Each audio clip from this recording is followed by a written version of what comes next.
For 1,000 years, kings and queens of Europe had absolute power. But absolute power corrupts absolutely. Greed, revenge, sex, madness, witchcraft, murder. Every monarch had their royal secrets.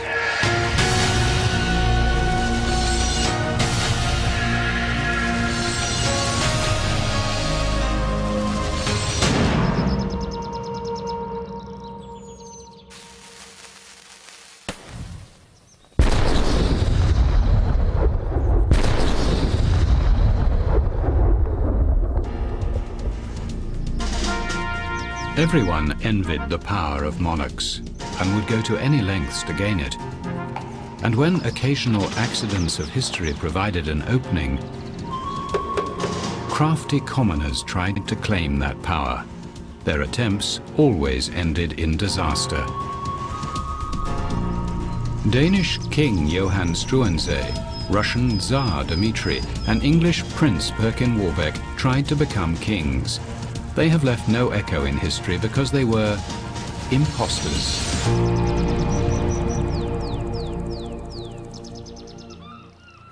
These mute walls at the Tower of London hold the secret to the most baffling mystery in British history, a case that remains unsolved after 500 years. These boys, Prince Richard, 9, and his brother Prince Edward, aged 12, are at the heart of the mystery. On June 26, 1483, the bewildered boys, grieving the death of their father less than 3 months before, were ushered into the tower. As the doors slammed shut behind them, they moved out of history and into legend. The boys' uncle, Richard, had been entrusted as their guardian, but Richard himself wanted to be king. Within 3 months, he declared his royal nephews illegitimate and locked them in the tower. He then took the throne for himself as Richard III. The two princes were never seen again, and to this day no one really knows what happened to them. 2 years later, Richard III was killed in battle by the man who became Henry VII.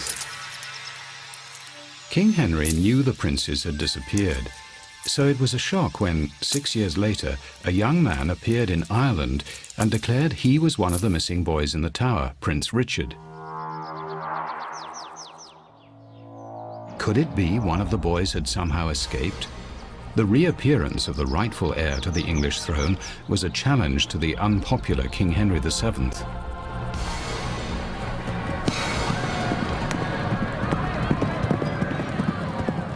The newly resurfaced Richard traveled through Europe, lobbying to reclaim the throne.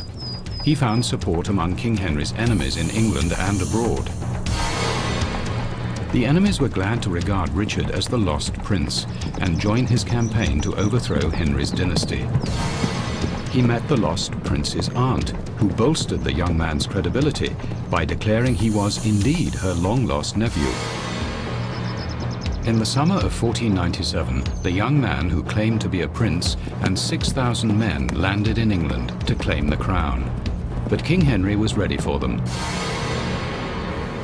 Richard's ill-prepared rebel army was confronted by Henry's formidable fighting machine. Faced with overwhelming odds, Richard's nerve broke and his army fled in disarray. The young claimant was quickly captured. Unmasked, as an impostor, scared and alone, the pretender wrote to his mother. My mother, fate has dealt me such a hand that I find myself in the power of the King of England. I beg you to send me some money that I may receive kinder treatment from my captors. The money failed to help, and after some persuasion by his guards, the young man told the true story of how Henry's enemies had coached him to masquerade as the lost prince. First, let it be known that I was born in the town of Tournai in Flanders, and my name is Perkin Warbeck. And they made me to learn English and taught me what I should do and say. And after this, they called me Duke of York. And thence I went into France, into Ireland, and from Ireland into Scotland, and so into England. After Warbeck admitted he was an impostor, King Henry wanted to minimize this threat to his authority and treated him lightly. The impostor was pardoned and employed as a courtier, traveling everywhere with the king so he could be carefully watched. But it was not long before Warbeck tried to escape.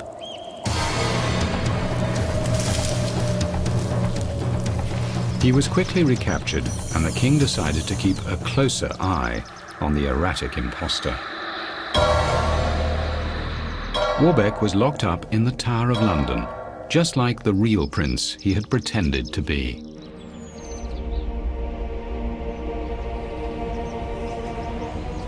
This time, Warbeck was not treated well by his captors and tried to escape again. The king finally lost his patience with the impostor and hanged Warbeck in 1499. No one else ever came forward again to claim he was one of the surviving boy princes.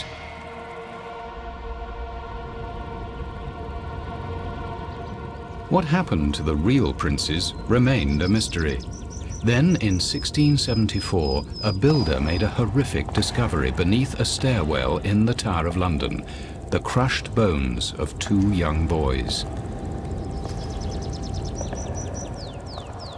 It appeared the princes were indeed murdered in the tower, but 500 years later, who killed them remains a controversy.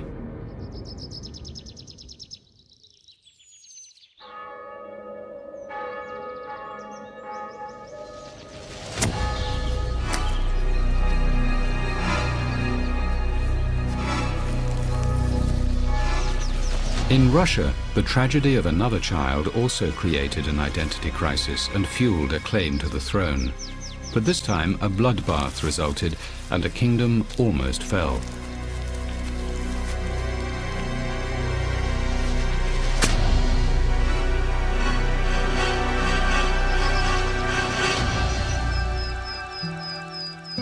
The chain of events began with the death of Tsar Ivan the Terrible, as these icons portray.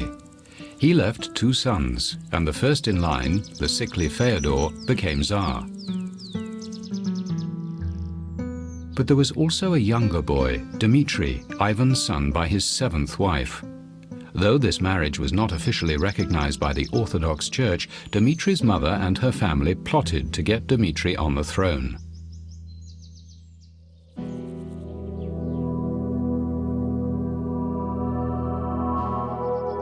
Tsar Fyodor's hated chief minister, the ambitious Boris Godunov, wanted to hold on to power and banish Dmitri and his family to a remote Russian town. There they were watched by Godunov's church informers.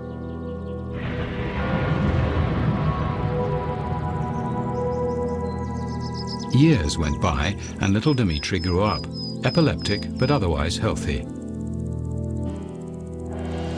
Meanwhile, in Moscow, his half-brother Fyodor became increasingly sickly. The scheming Boris Godunov began to worry Dmitri could become Tsar. In the summer of 1591, a mysterious incident involving Dmitri occurred in an orchard where a group of children were playing with a knife.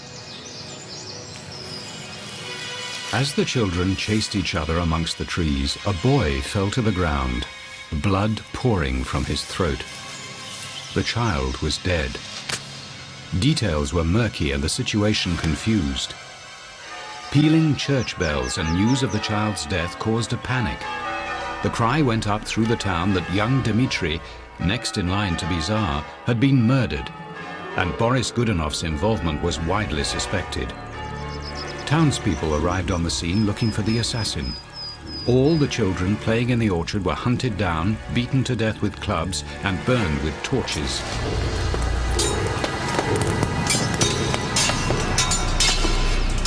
By nightfall, the crowd hysteria led to an orgy of vigilante killings. Some were tortured to extract confessions. Inflamed by vodka, the mob cornered the Tsar's envoy. He was beaten to the ground and hacked to pieces with axes. The brutal, mindless bloodbath left 12 innocent people dead. In the mayhem, Dmitri's body was trampled and mutilated so badly his mother couldn't possibly identify her own son. Boris Godunov's self-serving official verdict was that Dmitri accidentally cut his own throat while having an epileptic fit. Godunov now stood to become Tsar in the event of sickly Fyodor's death.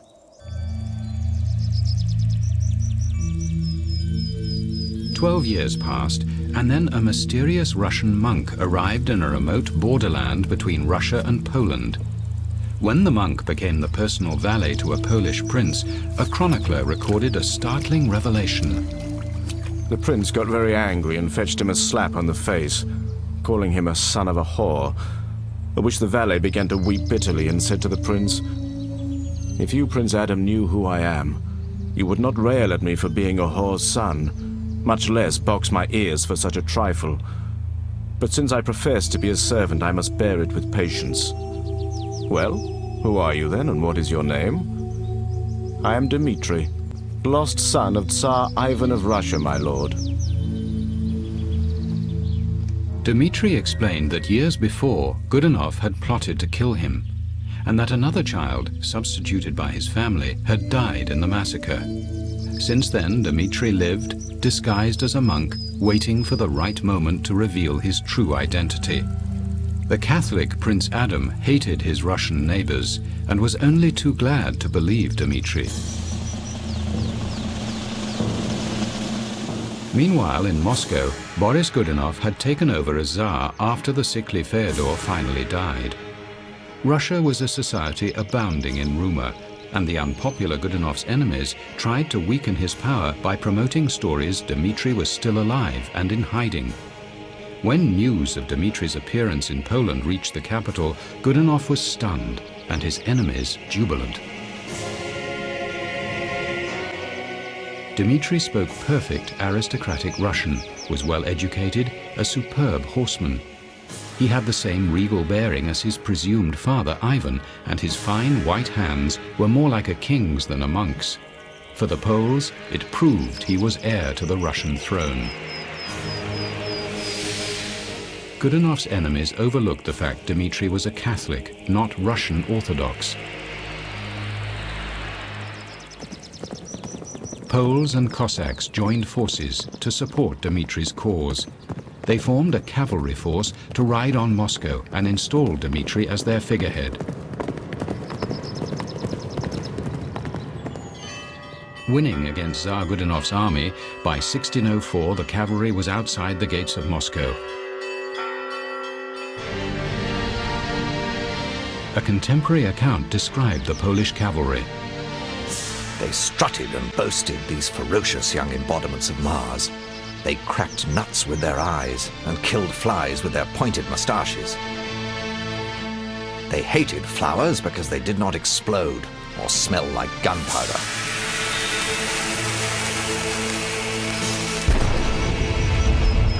As luck would have it, the hated Boris Godunov died just as Dmitri's army was approaching.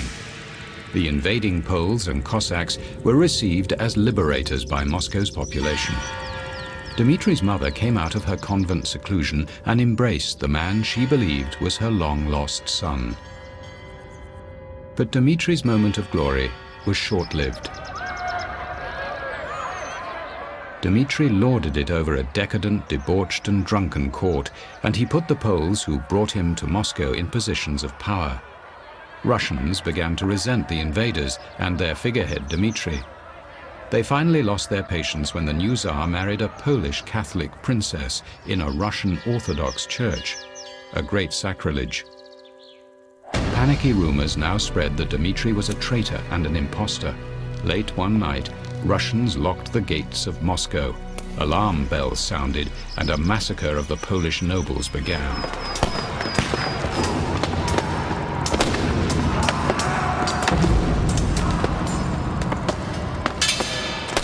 Dmitri was stabbed to death, his corpse left in Red Square for 3 days for the public to hack, kick and abuse. A bonfire was set, and his remains were burned. Then his ashes were dumped into a cannon and fired in the direction of Poland, from whence he had come.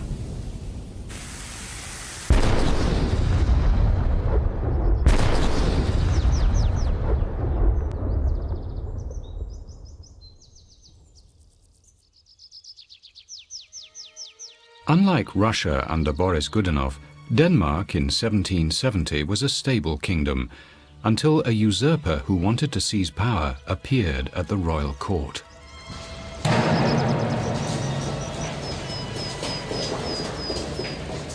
Christian VII was a mentally unbalanced drunk with a fondness for flagellation. This, added to his epilepsy, rendered the king incapable of ruling. Historians later observed that by the time he had become king, he was a degraded and ludicrous exhibitionist, hopelessly self-indulgent and incapable of any but the most trivial of relationships.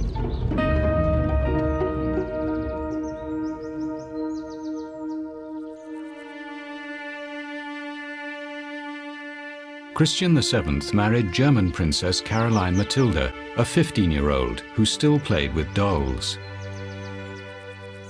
Their 3-day honeymoon must have been unsatisfying, since Christian soon started to visit the brothels of Copenhagen. On the rare occasions when the king visited his wife's bed, he made her dress in military uniform.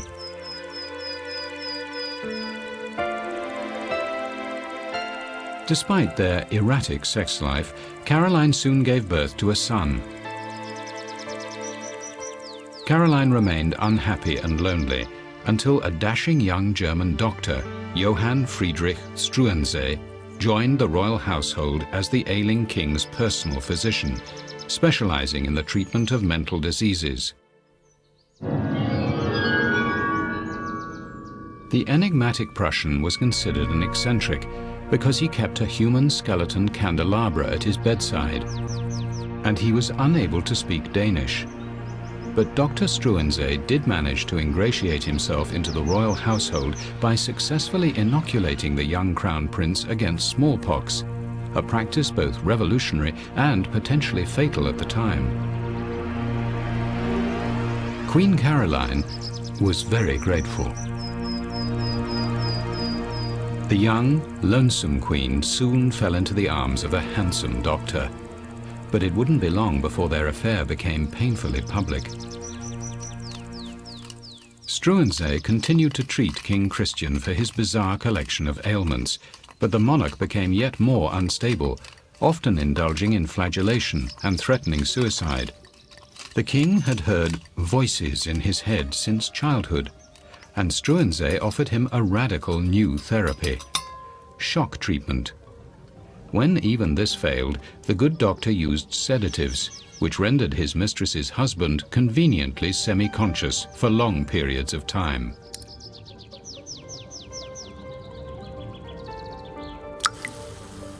But an affair with the Queen was not enough for the ambitious doctor. He wanted real power. He managed to get the king to appoint him cabinet secretary, then a count. Soon Struensee manipulated the king to sign over his absolute power, and the German doctor now ran the Danish kingdom.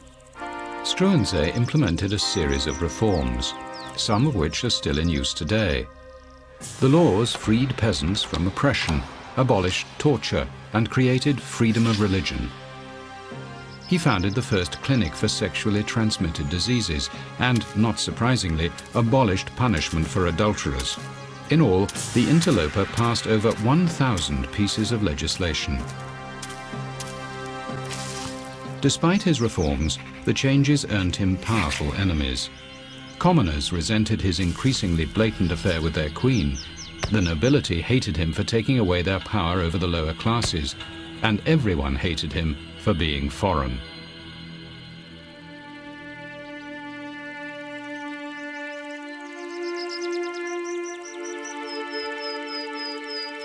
As their affair continued to flower, the foreign doctor and his lover, Queen Caroline, grew bolder and more indiscreet, meeting for amorous trysts here in the king's private bathroom. For a time, they were very happy. And then Caroline gave birth to a daughter who bore an uncanny resemblance to the doctor. Their affair became a public scandal. Pornographic paintings of the Queen and the doctor could be bought from vendors in the back streets of Copenhagen.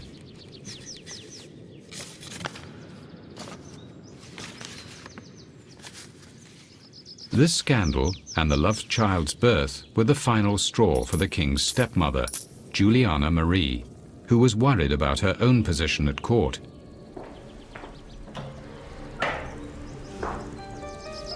Palace staff were instructed to plug keyholes with pellets of wax and dust corridors with powder in an attempt to collect enough evidence to prove the adulterous relationship.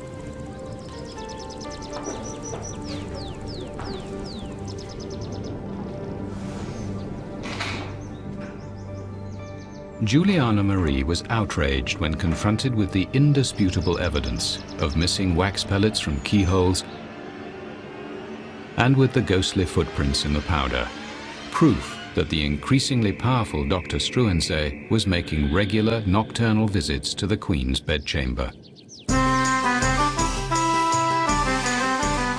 The New Year's Eve masked ball of 1772 proved to be the lovers' last public appearance together.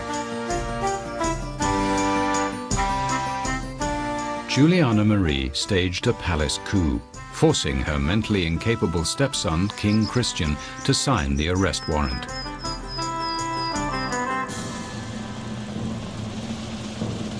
Struensee was dragged from his bed, charged with treason, and imprisoned in Copenhagen's strongest military stronghold.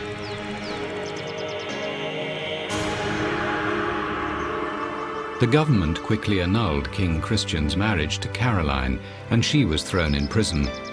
Never to see her children again, Caroline was exiled to her native Germany, where she died of smallpox 3 years later. With Dr. Struensee under arrest, the public gave vent to its outrage. The satirical and obscene cartoons of the ill-starred lovers were now freely published.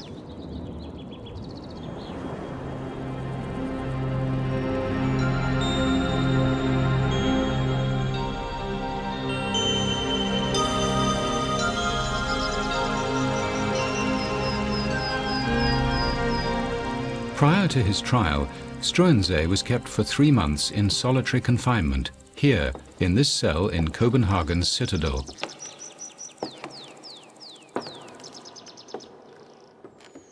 The energy he once used to create new laws was put to good use as he prepared his own defense.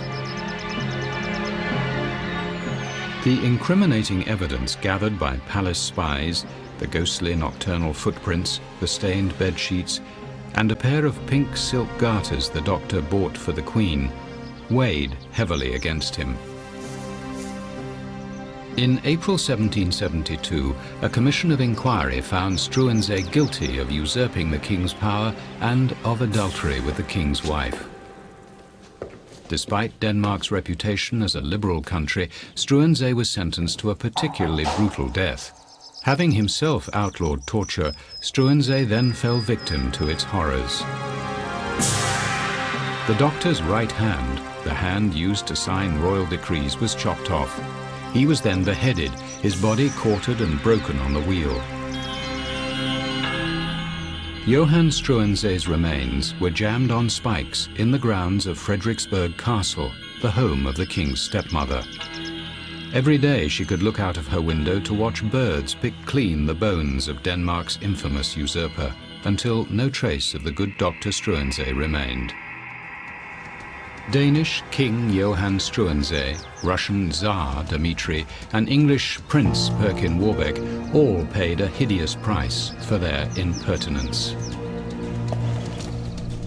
With no real power, impostors always failed to usurp monarchs. They just faded away to become mere footnotes in history.